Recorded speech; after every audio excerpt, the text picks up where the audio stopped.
From the Gert Boyle studio at OPB, this is Think Out Loud. I'm Dave Miller. My next guests are calling for a revolution. They call it Menopunks. It started as a documentary which spawned a podcast and then a benefit concert this weekend. The goal, though, is consistent: to destroy debunked claims about the dangers of hormone replacement therapy and to advocate for a more comprehensive and accessible version of menopause care. Or as they put it, we are turning a whisper network into a scream, shattering decades of misinformation to stage a full-throttle hormonal revolution. Alicia J. Rose is a musician, filmmaker, and one of the founders of Menopunks. Gillian Hanner is featured in the documentary. She's a founding member of the band Calamity Jane, which will perform at the Menopunks benefit this weekend for the first time in 35 years. They both join us now. It's great to have both of you on the show. Thanks for having us. Thanks for having us, Dave. Alicia, I mentioned all these things that now fit under the big Menopunks umbrella, but what was the starting point for you? Well, the starting point for me was feeling like absolute hot garbage 3 or 4 years ago and realizing that the powerhouse individual that I have been and have been known as, I couldn't participate the way I was. That really began a journey of figuring out how I could feel better. That led me to hormone therapy eventually after being shut down by my doctors. Most people who try to get hormone therapy can relate to that.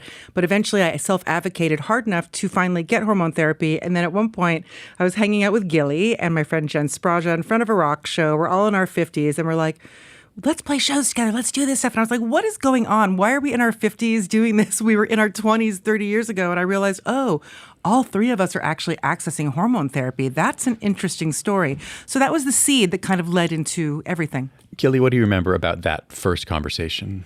Well, I remember it being right after the election, and we were all pretty depressed. And Party Witch had played, Alicia's band had played a show at Books with Pictures, a comic book store in Southeast Portland. And, you know, it kind of saved me. It was music saved me again. And Alicia and I were talking about our whole journey. We'd known each other for a really long time and been in bands and worked together. And we were like, let's keep doing it. Why should we stop?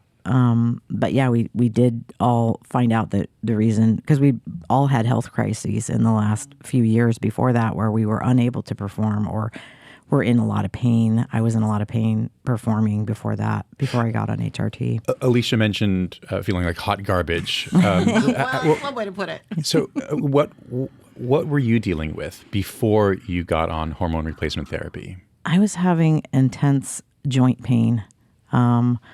In my knees, hips, in my shoulders, my elbows. I'm also a hairdresser, and working was painful. I was playing bass in number 2, the other band I'm in, and we were doing recording, and I just was, in an agony, and except for when I was on stage. Where you had adrenaline and excitement. Exactly. I felt fine on stage. But that was only, an hour and a half every couple days? Yeah, no, not even that much, yeah. So... yeah, so I was, and I had digestive issues, and I was just weak and skinny and just felt very old. We asked folks on Facebook what information they wished they'd had before going through menopause. Dunya Markham wrote that your symptoms are real and you don't have to suffer just because the medical system decided a while ago that menopause was just a thing every woman just has to go through. Thankfully, she wrote, Gen X is here to shake things up and provide tools to live well through this major life change. Adrian Haas wrote, there needs to be more education of bone health and regular bone scans beginning, say, at the age of 45, as mammograms and pap smears are promoted for women's health. She wrote, as an invisible disease is really too late once symptoms present. And Jennifer Hufard said, I wish someone had told me about the cognitive effects.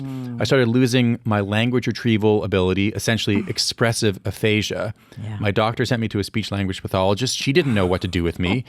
I pushed for a CT. It was normal. Had neuropsych testing, and it happened during the test. I couldn't access the name Lewis Carroll as the author of Alice in Wonderland. I have a PhD in English, she wrote.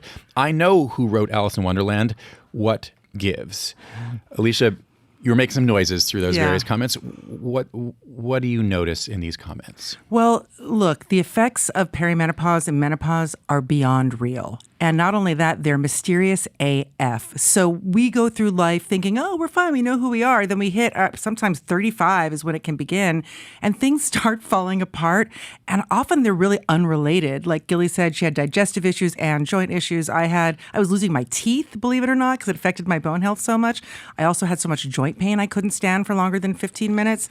So it's hard, I think, to understand that it is perimenopause. And as Gen X women, or generally just women, we want to just, power through. That's our MO. Let's get through the day. So what? I feel crappy. It's aging. But what if it's not? What if actually, what we consider to be menopause proper, it is known by doctors. They all know it as a, quote, castration event.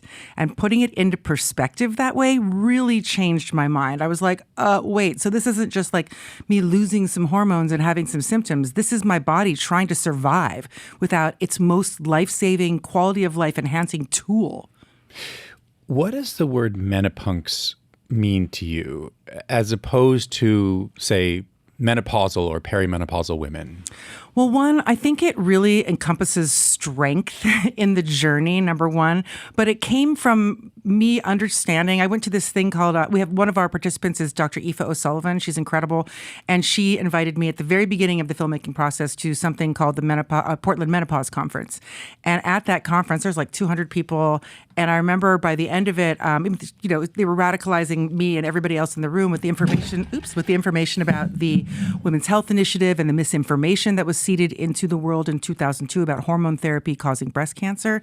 By the end of it, we're all just like, whoa. It was like the Maxell dude with the wind blowing his hair back. For those of us in Gen X that can remember that, we're just like, what is happening? So you mean there's misinformation, we've been lied to? And at the end of that, 80% of the people in the room raised their hands and said they were doctors or clinicians. And I was like, holy crap. The doctors are as misinformed and confused as the punks. And so menopause specialists and punks got smashed together in my ADHD stim brain to Menopunks. And what I didn't know in the moment was that as soon as I coined that, it almost it became not mine. It became everybody else's. And the minute I started posting as Menopunks, people were like, yes, I'm a Menopunk. And I thought, oh my God, have I just accidentally rebranded menopause? Yeah. We've talked about this in the past with doctors and researchers, but it's been a little while. And the fact that the results from this Women's Health Initiative study were misinterpreted, misread, exaggerated in various ways in terms of the age of the participants, and then the relative risks of cancer as opposed to the actual risk was really trumpeted, leading, among other things, in a regulatory way to this black box warning that the FDA put on some hormone replacement therapies for menopause. So what were the results of that misinformation?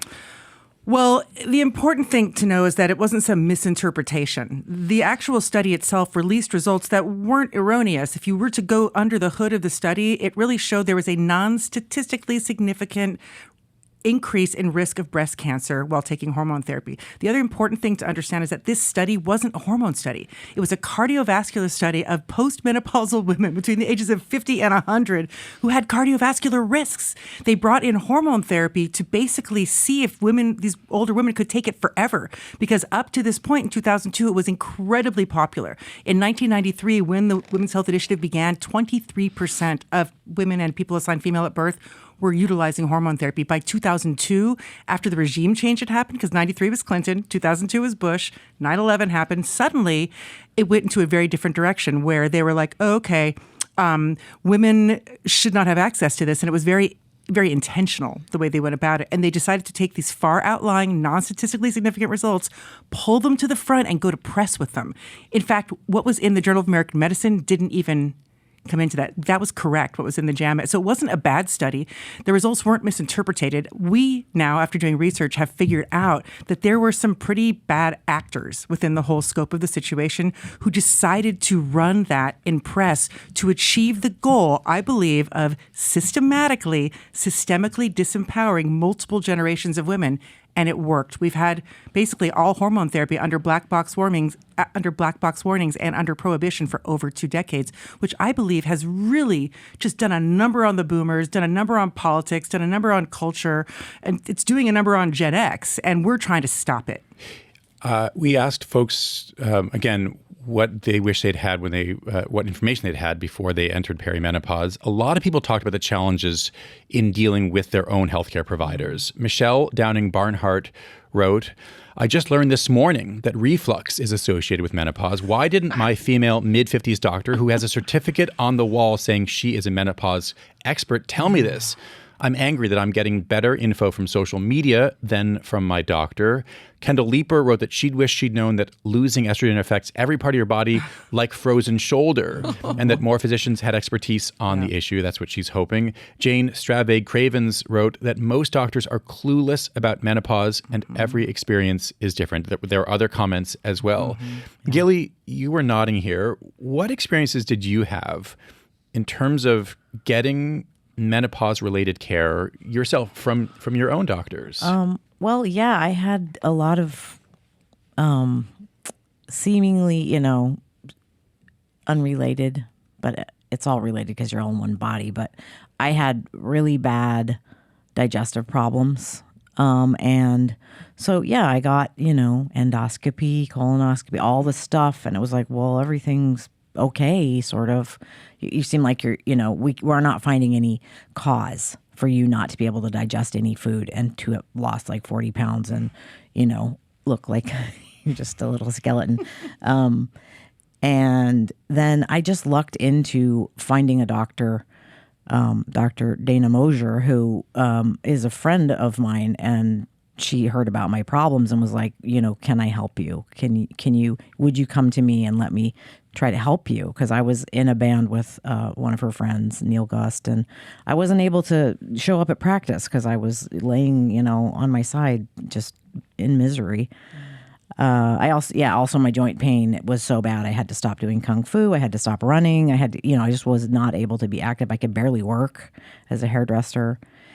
And none, the doctors I had been going to before just were treating each thing separately. And there was no one that said, oh, maybe, your estrogen is so low that, everything's not lubricated in your body. And Dana Mosier was, suggested that I try HRT. And I was skeptical. I was very much like, oh, I heard that was bad for you. And my mom didn't take it. So I was thinking I would never do that. And she was very knowledgeable and I trusted her. So I tried it and I had really quick results where I started feeling better all around.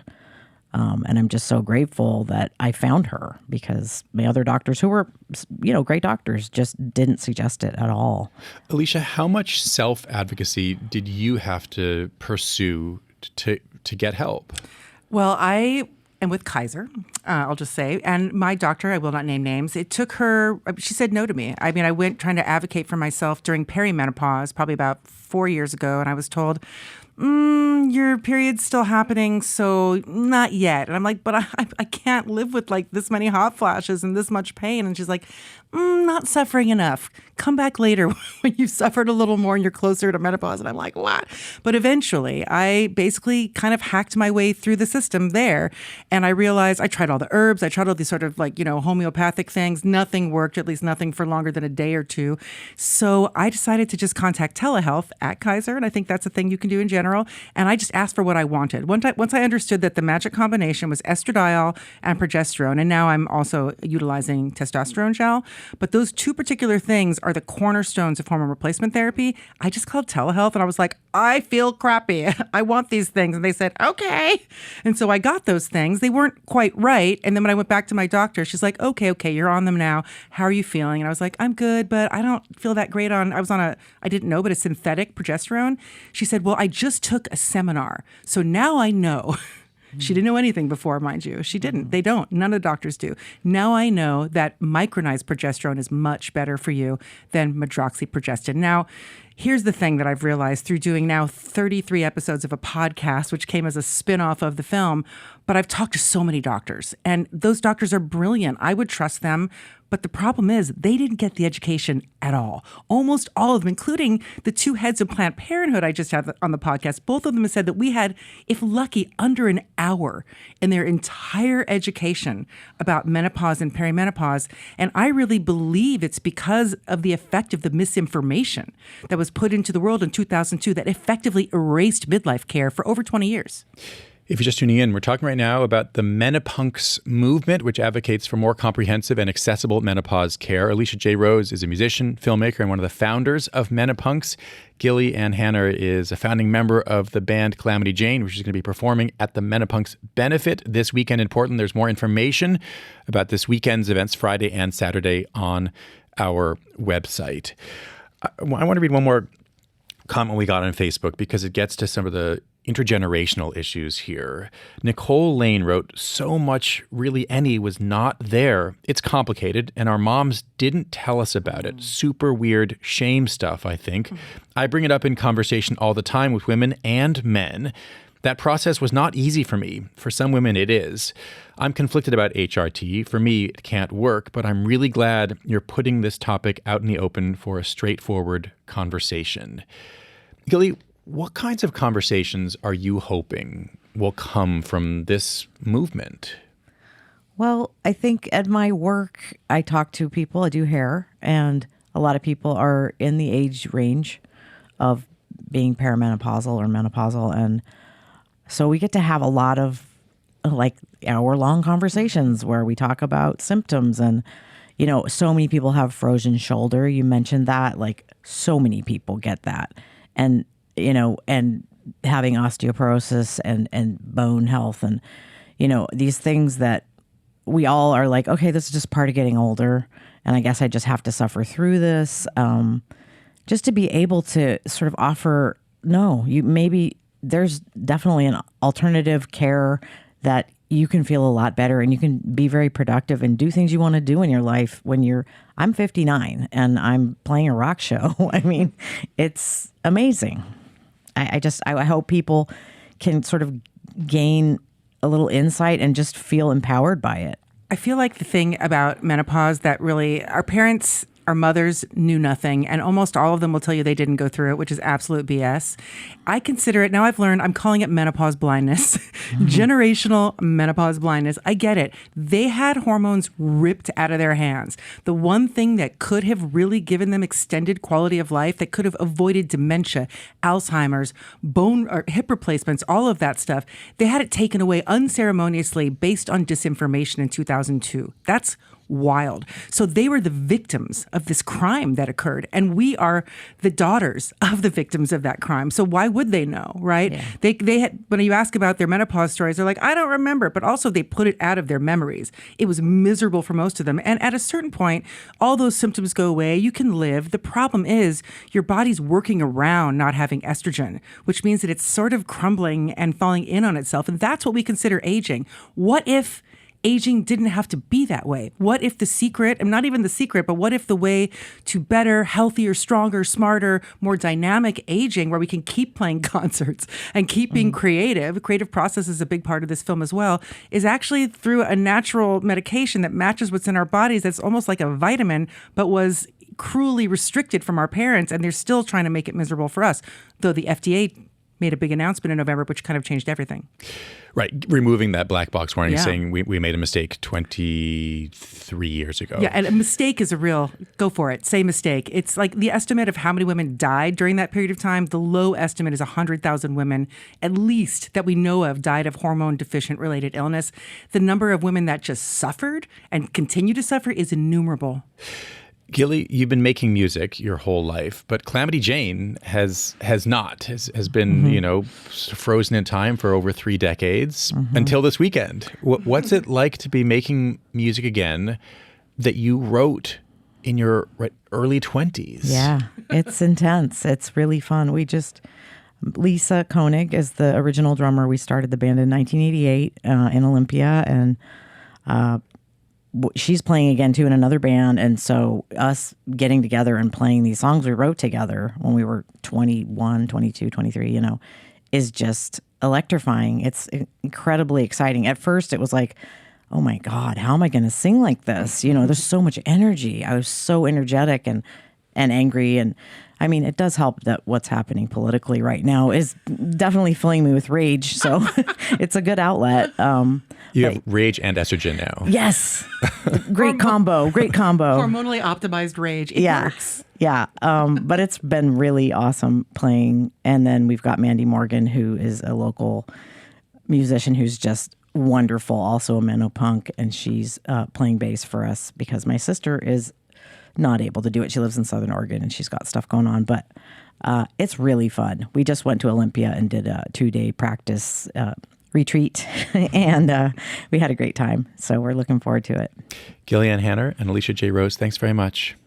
Thank you. Thanks for having us. Gillian Hanner is a founding member of Calamity Jane, one of the participants in the Menopunkapalooza events that are happening this Friday and Saturday. There's a lot more information on our website. Alicia J. Rose is a musician, a filmmaker, and one of the founders of Menopunks.